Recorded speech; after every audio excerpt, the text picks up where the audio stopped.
बंगाल की खाड़ी में विकसित हो रहे चक्रवाती तूफान डाना के कारण पश्चिम बंगाल और ओडिशा में हाई अलर्ट जारी कर दिया गया है। भारतीय मौसम विज्ञान विभाग यानी IMD के अनुसार ये तूफान तेजी से बढ़ रहा है और 24 अक्टूबर की रात से 25 अक्टूबर की सुबह के बीच सागर द्वीप और ओडिशा के बीच तट से टकराने की संभावना भी है। इस दौरान हवाओं की गति 110 से 120 किलोमीटर प्रति घंटे तक हो सकती है, जो तटीय क्षेत्रों में गंभीर नुकसान का कारण बन सकती है। ओडिशा और पश्चिम बंगाल दोनों ही राज्यों ने संभावित आपदा से निपटने के लिए व्यापक तैयारी शुरू कर दी है। स्कूलों को बंद कर दिया गया है और मछुआरों को समुद्र में नहीं जाने की सलाह दी गई है। आपातकालीन सेवाओं को अलर्ट पर रखा गया है और तटीय इलाकों से लोगों को सुरक्षित स्थानों पर पहुंचाने के प्रयास भी किए जा रहे हैं। चक्रवाती तूफान के नामकरण की एक लंबी और रोचक प्रक्रिया होती है। डाना नाम कतर द्वारा प्रस्तावित किया गया था, जिसका अर्थ अरबी में उदारता है।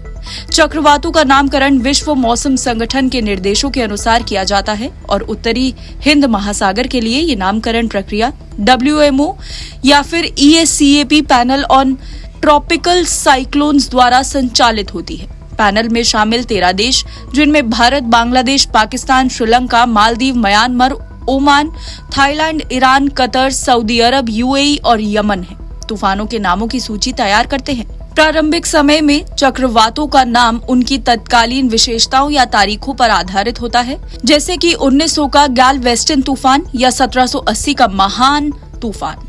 ये तरीका कई बार भ्रमित करने वाला होता था, खासकर तब जब एक ही मौसम में कई तूफान आते थे। 19वीं शताब्दी के अंत में ऑस्ट्रेलियाई मौसम वैज्ञानिक क्लेमेंट व्राग ने तूफानों को नाम देना शुरू कर दिया। हालांकि उनके नामकरण का तरीका राजनीति से प्रेरित था।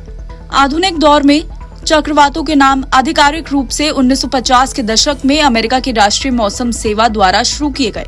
आज ये नामकरण प्रणाली वैश्विक स्तर पर स्थापित हो चुकी है और हर क्षेत्र के लिए अलग अलग नामों की सूची तैयार की जाती है। नामकरण का उद्देश्य ये है कि जनता और आपदा प्रबंधन टीमें तेजी से और स्पष्टता के साथ जानकारी प्राप्त कर सके। जब एक से ज्यादा तूफान सक्रिय होते हैं, तब नाम से उन्हें अलग पहचानने में आसानी होती है।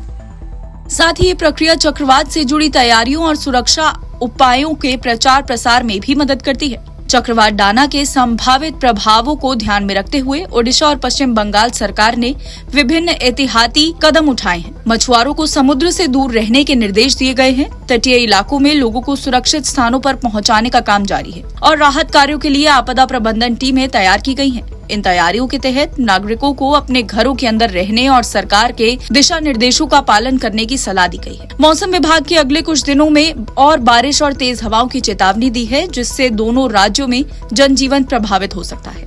NBT ऑनलाइन की रिपोर्ट।